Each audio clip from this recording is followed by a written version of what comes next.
Here you go. Here you go.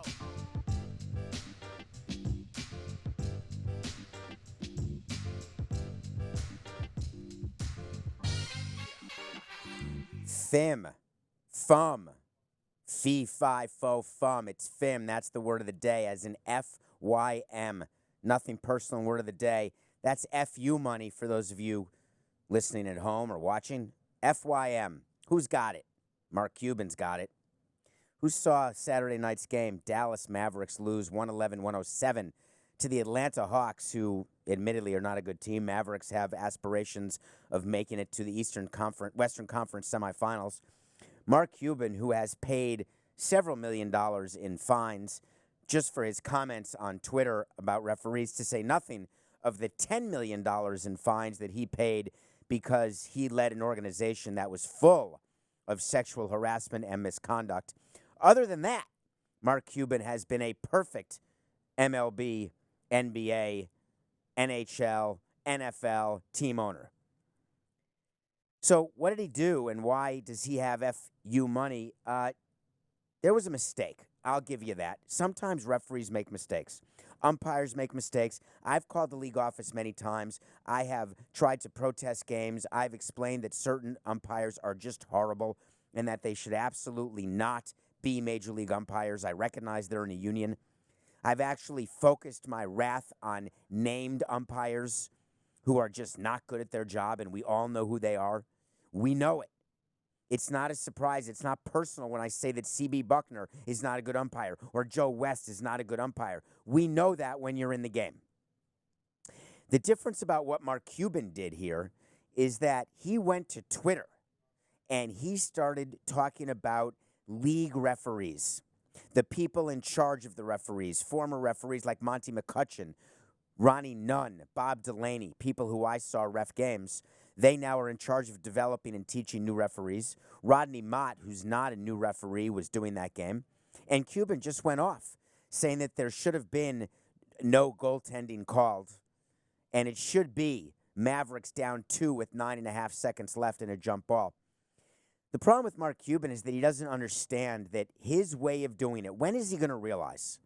His plan to effectuate change in the NBA through his rants and ravings isn't going to work because the other owners, the league office, everybody just turns him off. It's too much. If you really want to make change, Mark, and you want to get the referees better, how about donating money to make sure that referee pay goes up? Donate money to make sure referee training goes up. Donate money to get the technology in a place where everything is perfectly reviewed and no mistakes are ever made because every angle is captured. There are myriad things you can do other than calling out referees by name. The NBA has said that they are not going to fine him quite yet. The NBA is going to wait to rule on the protest that the Mavericks filed. Then they're going to fine Mark Cuban. I'm guessing it's not a wait to see. I think Mark Cuban's looking at 25 large at a minimum. It could be anywhere from $25K to $150K because the NBA would really like to stop him. But guess what? When you've got F.E.M., even $2.5 million won't do the trick. Well, on a obviously on a serious note, today is February 24th, and today is the day of the Kobe Bryant Memorial Service. Done a lot of thinking about this over the last couple days. When they announced it on the 24th, it made sense. His uniform number, 224, was the number of Gigi, who obviously prematurely lost her life. So did Kobe. So did the other 7 people on the helicopter that day. So what they're doing now is a fully public memorial at Staples Center. They sold tickets to it, all raising money for charity. It's being covered by every network. CBS Sports HQ is wall-to-wall coverage of this for hours. We've got our anchor, Chris Hassel, literally sitting at the desk for hours waiting to comment, having guests. It's on CBS Sports Network streaming. It's on ESPN. It's everywhere. Why is that? So the question is, when you run a team or a league, how do you know when it's too much? How do you know when it's not enough? There's a fine line that really exists between honoring somebody versus exploiting the death versus people who are there for the wrong reason. So, for example, why are people selling tickets to this memorial online on StubHub looking for a profit? Why are people trying to make sure they're seen celebrities in certain places? I find it very interesting. I really never wanted to ever go to a memorial of someone I didn't know, someone I didn't like, someone I didn't care about. I thought the best way in the world you can actually remember somebody or actually make a difference in a life is what you do when they're alive. I don't really understand the whole concept of waiting for someone to die and then all of a sudden paying attention, then going to memorials or funerals or donating money to charity or making sure you're in the front row at the memorial. What about when people are alive and doing little things on a daily basis for that person, weekly, just to check in, a text, how are you? Thinking about you. Just want to say hello. Happy birthday. There's a lot of that going on with Kobe Bryant right now. I didn't know Kobe. I never met him. What I do know is that when you think about death in sports and then you think about what is necessary, I did an entire show on this, what is necessary to do from a business standpoint. A lot of people misunderstood that show. I want to again explain the reason why I spend the time on Nothing Personal to go over issues with you is to give you an angle that you're not getting anywhere else. You can turn on any channel and listen to one of 200,000 podcasts who will give you the same ordinary crap. What I'm trying to do is give you a behind-the-scenes voice that just doesn't exist because for any executive out of the game, they're too busy trying to get back in the game to ever say anything of substance. They're too busy trying not to offend anyone to ever uncover the truth. I don't have that issue. I have no one to offend. I have no truth to hide. I want everyone to know what happened. So when I tell you after Kobe Bryant, after I would get word of his death, I'm getting into work mode immediately, it doesn't mean I don't care about Vanessa. I see Vanessa doing things that are unthinkable. It is a tragedy to lose. It is way harder on Vanessa to lose her daughter than it was to lose her husband.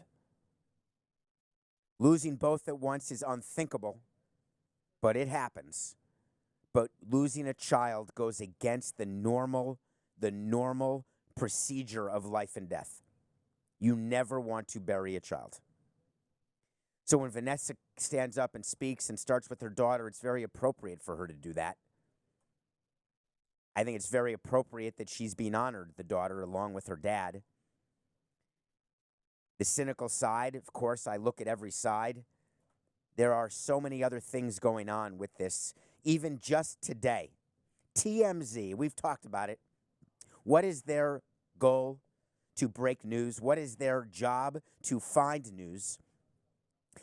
Today it broke that Vanessa has filed a lawsuit, a wrongful death lawsuit against the company that operated the chopper, Island Express. Now, there were reports that came out that Kobe had his own helicopter, that it was his private helicopter.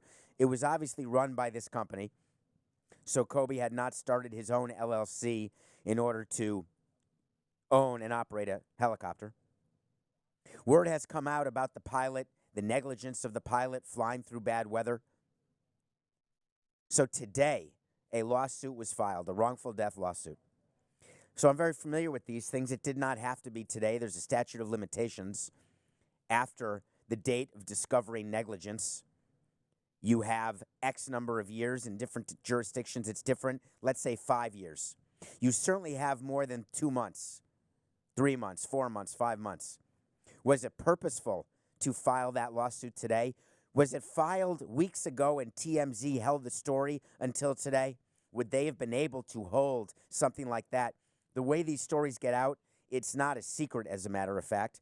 There are reporters who monitor all of the filings that go on in every jurisdiction for any sort of lawsuit like this, for any sort of arrest. The reason why these things get leaked is because it's all public record. When you file a lawsuit, whether you are Vanessa Bryant or Jane Doe, It is public information. So did TMZ hold it and then release it? Did TMZ find it just today? Did it happen just today? And if it happened just today, why is that? Why would you choose today to file that lawsuit? I just don't get it. There's no legal reason, I promise you that. Find me one legal person who tells you that there is any correlation between doing it on the day of a memorial service, on the day when the public is focused and crying and with you. 1 ounce of correlation between that and likely prevailing in the lawsuit, it doesn't exist. The law has no tears. The law does not care. That is what the law is. So when I'm going through the Kobe Bryant situation and thinking about what do we do, right? What do the Lakers do? I want to bring you back on the court for something. Don't be a hater. Just listen to what I'm saying before you react. When the Lakers postponed their first game against the Clippers the day after the accident, and I went public on this show saying that was a mistake, you've got to play that game. I thought it was both to play for getting the game in, for the healing process to begin, and also for purposes of on-field performance. Because when you postpone a game, it has to be replayed. Well, news came out this weekend. That game will be replayed, and guess what? The Lakers now have to play 3 games in a row. April 7th, scheduled. April 8th, the rescheduled game. April 9th, scheduled. That is 3 games, back to back to back. LeBron James may play games 1 and 3. He will not play all 3 games. It's not even a question. They will not have him play back to back to back, no matter whether he wants to or not. You're going to say the Lakers have the number 1 seed solidified. Maybe they do, maybe they don't. I'm merely saying, as president of a team, I have to look at every angle of a story. I can't just look at the emotion of it, the horror of it, the tragedy of it. I have to look at the competitive nature of it. Do you know that we were forced to play a game the day after Jose died because we had not been officially eliminated from wild card contention, and neither had the team we were playing, the Mets? The game had to be played. We turned it around, played the game, honored Jose. One of the most memorable, difficult, horrible games I'd ever been a part of. But the reality is that there is reality. The reality is that this memorial will end. Every single celebrity you saw in that front row, they will go home, and Vanessa will be there. Vanessa will be there with their remaining daughters and without her husband. I don't like people taking advantage of publicity. It makes no sense to me. At least don't do it at a memorial. Do it at a concert. Okay. Would you boo Jose Altuve? Are you going to boo him all year? Is that the plan? Jose Altuve had his first at-bat of spring training today in Lakeland playing the Tigers. Got booed, like loudly booed. Is that the plan? Is that what we're going to do? Well, the Astros played their first game this weekend. It was a home game. At spring training, the Astros share a facility with the Washington Nationals, just like we did the Marlins when we shared it with the Cardinals. That means that sometimes when you play the Nationals, when you're the Astros, you're the home team. Sometimes you're the road team. What's the difference? The biggest difference for me is when the Marlins were the home team, I got to sit first row behind the plate. When the Marlins were the road team, you had to sit 10th row behind the plate because you were in the visiting team seats, even though it was half your ballpark. Same thing, Astros Nationals will play a lot. They did play the World Series, irrelevant. The fact is they will play themselves a lot during the spring training. So this first game on Saturday was an Astros home game. When it's a home game, that means you're in charge of the in-game entertainment. That means there's video showing the Astros season. That means there was a video showing Altuve's walk-off home run off Chapman to send the Astros to the World Series, edited perfectly to not show him rounding third and crossing home plate when he grabbed his jersey and wagged his finger like Dikembe Mutombo and said, "No, no, no, I will not let you go." That's a Passover song. No, no, no, I will not let you go. Any case, so they edited all these videos. They show the videos. Meanwhile, fans are booing. At a home game for the Astros, was I surprised? No, because in spring training, the demographics are such that it's not a lot of Texans. It's Floridians. It's people from all over, from the Northeast, people from the Midwest coming down to get some good weather. I'm not sure how many actual Texans are season ticket holders of the Astros in Palm Beach, Florida. Out of 5,000 season ticket holders, are there 100, 500? Not enough to drown out the other voices that you'd hear. And it got a lot of attention, the fact that the Astros, they sent this woman employee who is obviously either a full-time employee, maybe an intern. They sent her to get all the signs that people were holding up. Someone held up a sign that said Houston Asterisks with an asterisk apostrophe S. They sent a woman to take the signs away. Twitter went crazy. They're taking signs away. Well, let me tell you a couple things. Number one, no signs allowed. Period. That's a rule that every stadium has, at least any stadium that I was going to be in charge of. I don't care if I'm the most popular guy in the world, which I wasn't. I don't care if there's going to be signs that say how much people love me, which there weren't. There are no signs allowed.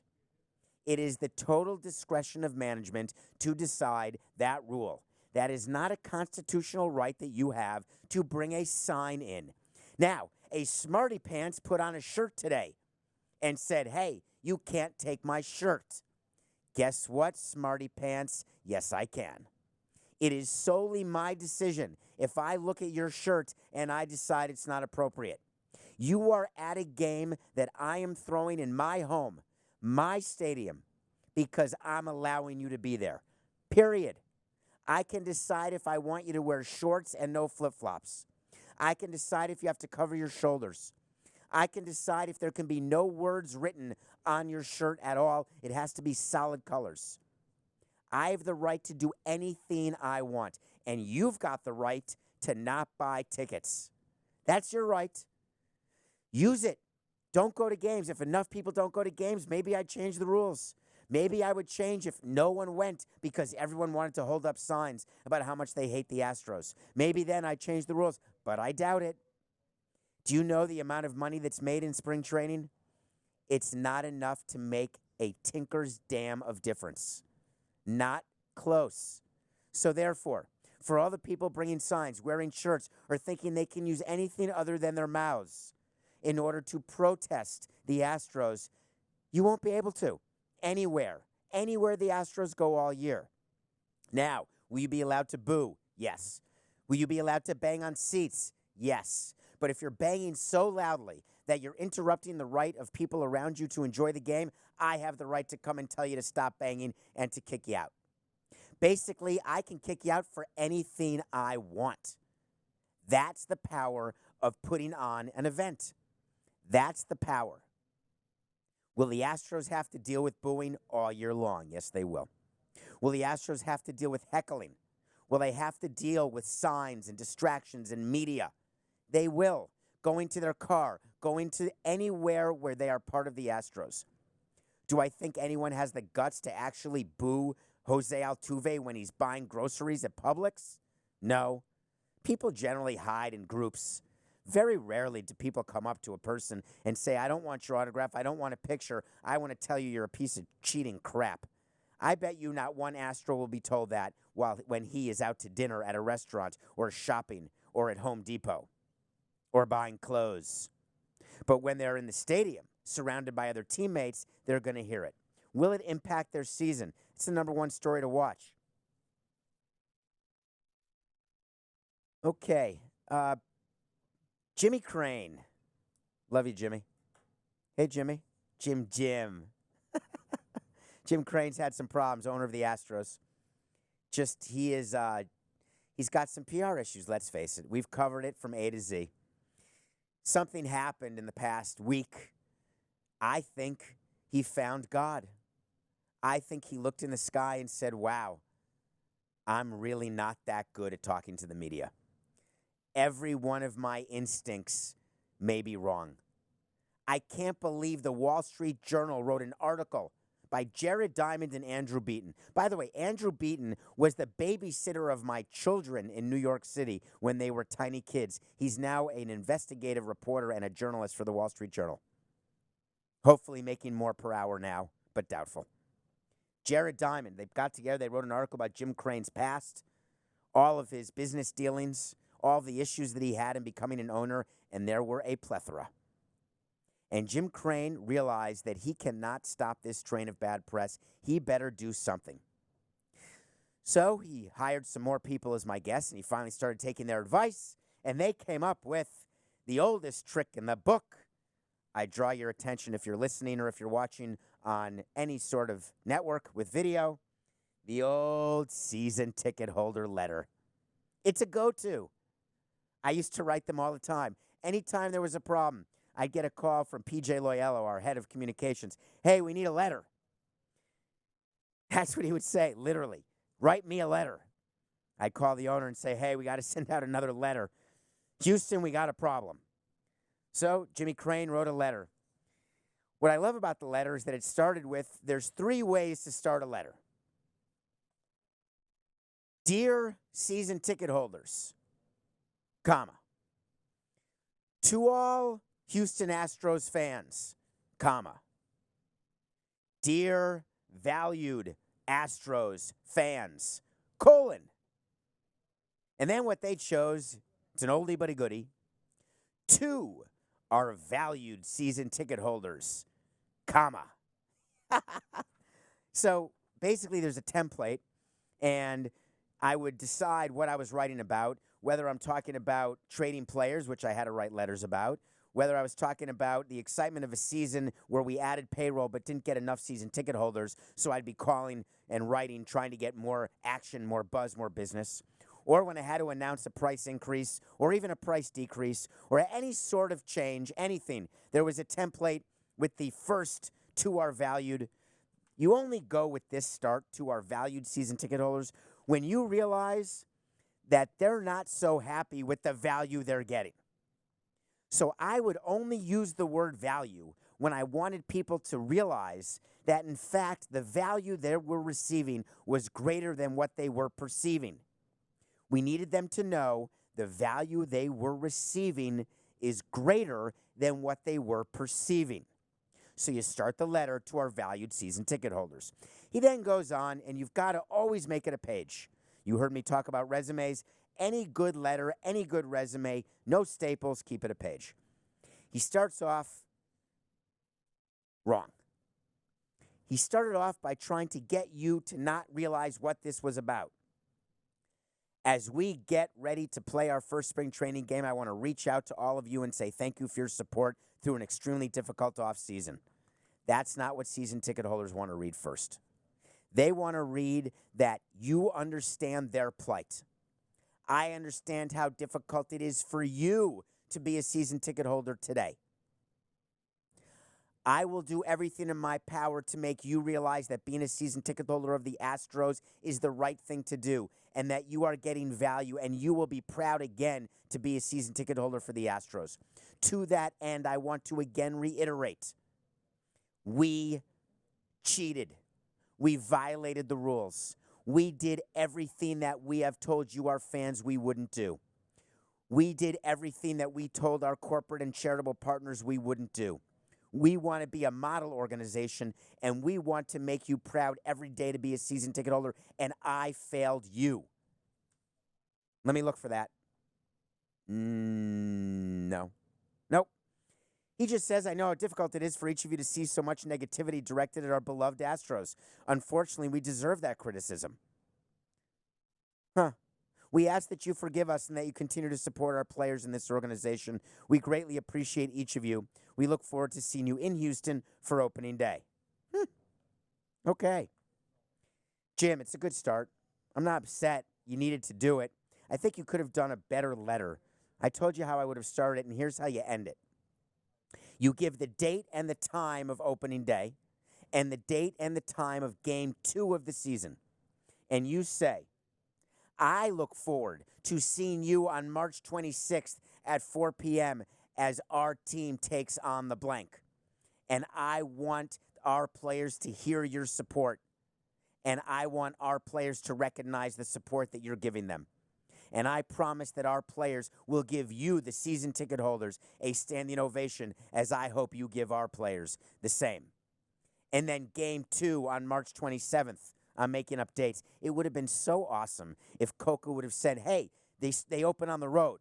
Game 1 is March 29th. Game 2 is March 30th. Are you asleep in there, Matt? Honestly. Are you watching the Bryant tribute still? I figured. Okay, that's what he's doing. We're doing this right now. It's about 2:25 Eastern. My guess is he's watching whoever the speaker is right now instead of paying attention. But that's okay. Thank you, Matt. I appreciate that. So I would continue to say that Crane should say in Game 2, I want you to come out again and show that same support, because in the second game, we will again give a standing ovation to our fans. Thank you for standing by us and supporting us. And then I would sign it, Jim Crane and the rest of the Astros organization, players and staff. Everybody. I would have every single name signed, not typed, signed, signature on the bottom of that letter. I've done letters like that. Okay, Coke, if it's okay, I'm going to review something. All right, so each day I get to watch a movie and then I review it for you. Sometimes I watch a TV series, and I spent some time watching Virgin River. Virgin River is a 10-part show, season 1. It is a show that is about a small town called Virgin River. It is shot beautifully in British Columbia. There is no Virgin River, California, though you're supposed to think it's in California. It's actually shot in British Columbia. It is beautiful. The settings are unbelievable. You turn on the first episode, you look and you see Martin Henderson. Haven't seen him since Bride and Prejudice. He looks great. And then you wait a minute and you see Tim Matheson. Anything with Tim Matheson is something that deserves to be watched. He's not just a great director, he's a phenomenal actor. And he's not the kid that you saw in Animal House. He is now a mature, can I say that, Tim? Are you mature? I think you are. A mature man. I hope you're listening to this, Tim. A mature man and an incredible actor who plays a grumpy doctor. The reason why this is important to watch all 10 hours of the first season, A, it got renewed for a second season. Congratulations. B, what they do in Virgin River is you actually have time to develop characters and story arcs. You actually get to see the doctor, played by Matheson. You get to see the doctor's ex-wife. Is she the ex-wife? Played by Annette O'Toole. Yes, the same Annette O'Toole who was Nick Nolte's girlfriend in 48 Hours. Yes, that's her. You also see, as we said, Martin Henderson. And you see Mel, played by Alexandra Breckenridge. Are you checking that, Coca? Because I think that's exactly her name. She plays a doctor, nurse practitioner, who's forced to leave L.A., in theory, to get a new start, and becomes a nurse practitioner to the doctor, Tim Matheson, who has no interest in hiring her. And throughout the 10 hours, their relationship develops. Her relationship with Martin Henderson develops. Her relationship with the town develops. There are good guys, there are bad guys, there are mysteries. And you watch it evolve in a very interesting, perfect way where you're never bored. You're always wanting to know what's next. And they don't overact. So when I give my reviews, what I like to say is it too much? Is it worth spending your time, which I value very much? My answer is yes. Get yourself into Virgin River, make it through episode 1 and 2, and then don't give up. Watch the story arc and the payoff in the season finale, which is episode 10 of Virgin River, to me was the best episode of all of them. Tim Matheson himself directs a bunch of episodes. We are lucky that we get to watch him as an actor. We're lucky we get to watch this ensemble, and we're even luckier we get to see season 2. Virgin River. Watch it.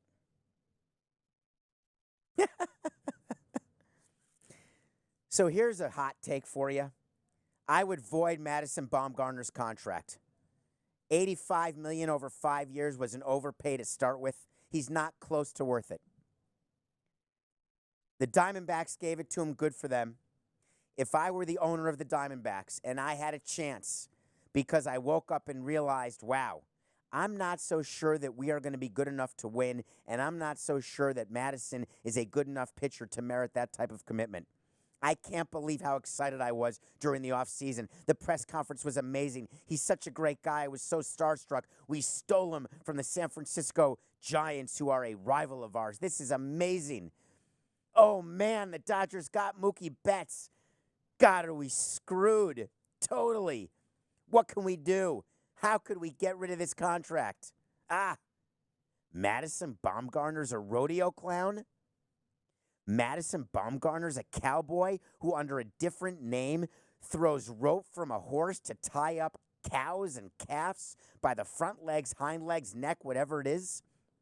This is what Madison's doing? Word leaked out yesterday that he won $26,000, which is also known as pocket change.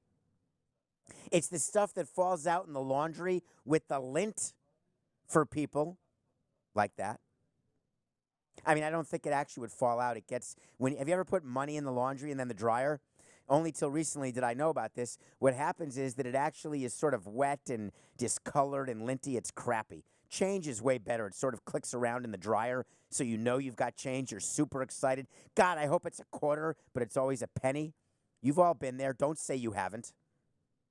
So Madison Bumgarner, under a pseudonym, Mason Saunders or something, entered tournaments, entered rodeos. Folks, that's a prohibited activity. There are contracts that players sign where they are not allowed to do prohibited activities. Skydiving, scuba diving. In Jeff Conine's case, love you, Niner, racquetball.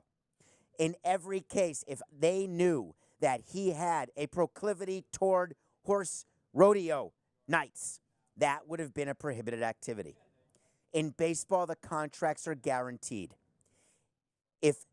Now, you know what? I just thought of something interesting. Yoenis Cespedes had a guaranteed contract. He then did something so outrageous on his farm that the Mets were going to go in and void the rest of his contract. So instead, they went and settled, so his guarantee went from like $25 million down to $6 million. The Diamondbacks could easily go to Bumgarner and say, listen, you're not hurt right now, but we need to put in the contract that you can't do it again. Because mark my words, if you get on a horse, look at a horse. If you get on a horse, if you put rope in your hand, even in your sleep, we're going to void your contract. You can grieve it all you want. You're in violation. The GM of the team stood up today and said, we're good. It's no problem. I'm going to see if I can read it to you. It was so ridiculous. He sent, it wasn't a tweet. He met the media. And while I was meeting the media, he said that we totally understand what he was doing. It's really not that big a deal. He's the GM of the Diamondbacks. And he said, we didn't know, but it's okay. We didn't need to know. That's wrong. If you're the GM of the team, you actually stand up and say, we're going to deal with this privately, but I can tell you that we do not encourage our players to participate in any activities where they could get injured. Meanwhile, Bumgarner has not exactly been the picture of health. Got a 5-year, $85 million deal. I'd be way more pissed. Way more. I don't know what they're doing there. Well, on subject to being pissed, I got another one for you. So here's the rules in baseball. Let me just give it to you, okay? So you have it. In the collective bargaining agreement, there is a timeline by which all players must report to spring training.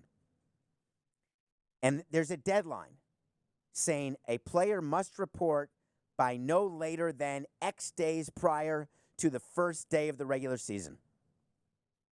Then there's a section that says a player may not be required to report until X days prior to the regular season. So there's a window, right? The first day where you can ask players to go is, let's say, February 15th. The last day where players have to show up is, let's say, February 22nd. So let's say you have a week between the day that's the earliest you can go and the day that's the latest you can go. You get a letter. We would send a letter to every one of our players. It's called the reporting date letter. Dear Zach, our physicals will be on February 15th. Your first workout will be at 9 a.m. on February 16th. See you on the 15th for your physical. Love, David. Well, it turns out that Zack Greinke said, nah, I'm going to come the 22nd. I'm going to come the last day I can come without getting fined, without being in violation. And everyone is applauding him. People on media, people on Twitter, people who write for teams that are saying, good for Zack. Zack being Zack. Zack is such an interesting character. He's such a smart guy. He's so cerebral. You know what he is? He's selfish. It's all about Zack. You think his other teammates are excited to be doing PFP? Those are drills that are so monotonous and boring, they'll literally make your eyes roll to the back of your head. And we make our pitchers do it. It's the pickoff moves. It's the bunt defense. It's throwing to first. It's throwing to second. It's the wheel play. Zack Greinke gives a quote saying, I don't enjoy spring training as much as the regular season. Well, no shit, Sherlock. Of course no player does. You think I do? By the way, they're not getting paid. They're getting per diems, and that's it. Their actual regular season money doesn't come till the first week of April. But spring training is your job to get ready. It's your job to be a mentor, especially with what's going on. Do you know what team Zack Greinke plays for? Anyone out there? Yeah, plays for the Astros. You think the Astros have had a few distractions? Think they could use a veteran presence? Think they could use someone to help take some of the heat off all the other guys? He's supposed to be their number 2 starter behind Verlander now that Cole is gone. And this is what he does. This is the most important season, I would argue, in Houston Astros history. And Zack Greinke says, who needs it? Who needs to be there? I definitely don't need to be there. So what frustrates me is that I would have said to him, I wouldn't have permitted it. And I would have explained to him that we have to have you there. And if you're telling me you're not showing up, that's a problem for us. And I would make sure that he was assigned to every possible autograph activity, every possible thing that would interrupt his routine, everything I could do legally under the agreement, the collective bargaining agreement, to make sure that he had to make every appearance, do everything he didn't like to do for the rest of the year. I've done that to players, and I've told them. I've said to them, hey, you don't want to show up to this spring training autograph session, that's fine. You have 4 extra community appearances during the regular season. Trust me, you're not going to want to do it. Just go and sign. You think they're all happy signing autographs and smiles on their face? Do you know what happens behind the scenes to get these players to go? I'm not trying to be the grumpy old man. I'm not trying to take a smile off your kid's face. I'm trying to let you know it is very hard to get players to do anything. They don't want to do anything. Christian Yelich is the exception, and he's grown into it. He wants to do things and be the face. There are people who do sign, of course. I'm not saying it's 100-0, but it sure as heck is 92-8, maybe even 93-7. It's hard to get players to do things. But when you have to answer to your teammates the way Zack Greinke does, how does he walk into the clubhouse day one? Hey, guys, man, tough off season, huh? Woo-hoo-hoo. Hey, sorry, Justin. Yeah, I was with my kids. Busy. Yeah, those drills, not for me. I know I've had very tough April and Mays, but I'll be fine. Don't worry. Justin, I'm good. Oh, yeah, my slider, he actually said, Zack Greinke actually said this. Yeah, I don't think my slider's going to get better this year. Yeah, I think I got to go deeper in games, he said. Give me a break. I've had it. Okay, so you want to talk to Samson. So listen, this is good. Follow me on Twitter and go to my DMs, give me one, and I'll answer. I got one yesterday. It's called So You Want to Talk to Samson, as in the movie.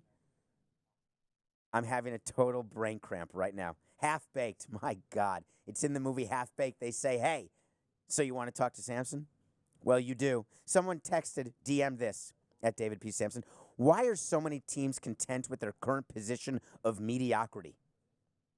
He then went on to say, why don't the Royals trade Merrifield as an example? To explain to me, please, why it is that teams are okay with just being okay. Great question. I appreciate you asked, and let me answer it. Nobody's okay with mediocrity. When a team goes in, let's say the Royals, they recognize when their window's open, when their window's closed. Sometimes their owner asks them to hang on to the window a little bit longer than they should. Sometimes their owner has them tank or trade away players a little earlier than they should. But no one goes into a season ever saying it's okay to win 81 games. What's funny is teams like the Miami Marlins, their narrative today, among other narratives, Derek Jeter met the media for the first time. 2 weeks ago, Jeter said to the media, hey, this isn't about wins and losses. This is about stadium experience, fan experience. We want the fans to enjoy their time at the stadium. We know that fans don't remember whether the team wins or loses. He then excuse me. He then meets the media today and says, it's all about wins and losses. We know that. Well, make up your mind, Derek. It's definitely about wins and losses unless you're not going to win. And when you give your manager like Don Mattingly this talking point, yeah, a step for us right now would be to win 81 games. So are you saying that that is not mediocre? When you send me a DM saying, why are so many teams content with their position of mediocrity? The answer is nobody is content with their position of mediocrity. People on the bottom are trying to get mediocre. People who are mediocre are trying to get to the top. People at the top are trying to stop from being mediocre and stay at the top, or decide to tank and skip mediocrity and get all the way to the bottom. You have put your finger on something that is talked about in every single front office. We talk about mediocrity and say we are willing to be anywhere else. We will not be there. I appreciate you asking that question. Pick of the day. I won the Friday pick. You better put it on the board there. I don't know what my record is, but it should be around 15, 17, and I'm not saying in 1. It should be 16, 17. For whatever reason on the board, I think it says 15, 17, and 1, but that's because Coca's a bitter, bitter man. Bitter. Utah Jazz are only 8 over the Suns. I don't know why. The Jazz are actually one of the best teams in the West. When you look and I see the Western Conference unfolding, the only thing stopping to me the Clippers and the Lakers from a conference finals, it's not the Rockets. I think it's the Jazz. I think that after the All-Star break, this first sort of 5-10 games is a huge differentiating factor. And for me, I tell you, let's take the Jazz. Let's see what happens. Okay, I want to spend some time on pick of the day here. I continue. I'm wait to see. Excuse me. I just did pick of the day. I want to spend some time on wait to see. I don't quite understand.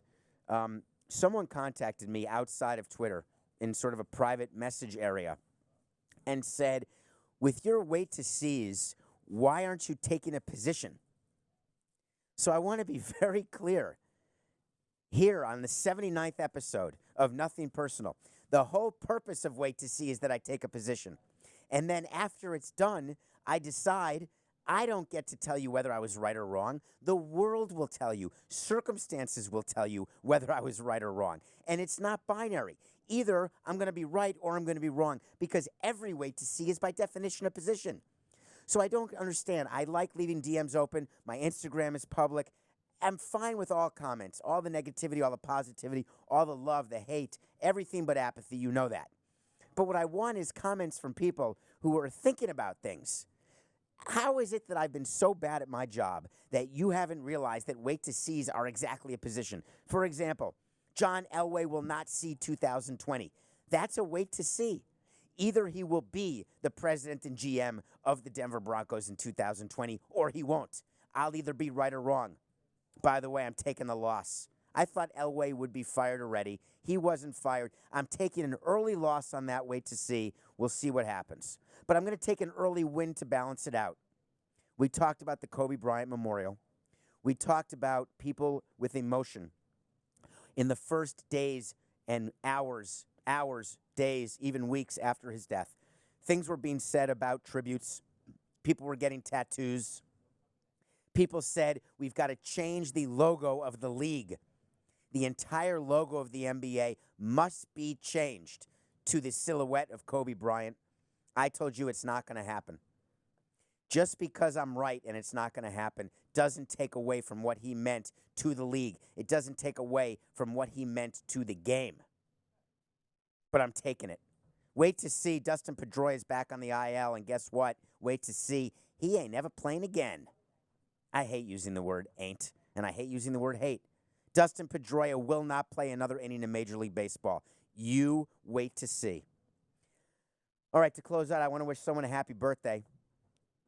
I want to wish someone who will never know her father. Her name is Penelope Fernandez. Jose Fernandez's daughter turns 3 today. And it's hard to imagine she's 3 and just she's like little Jose. She is a firecracker, great personality, and she's got her whole life in front of her. It just is a life without her dad. She has the most amazing mom, Maria, and if you're listening, although why would Penelope listen to Nothing Personal? Maria, if you're listening, I'll maybe call you later. In any case, don't forget to think about that when there's death and when there's tragedy, there are people who live on, who need your support, who need your love, who need your thoughts. Long after this memorial is done, Vanessa and her living daughters will need the support of all those people sitting in the front row, just like Penelope Fernandez, who is going to go on and lead an incredible life. Happy birthday, Penelope.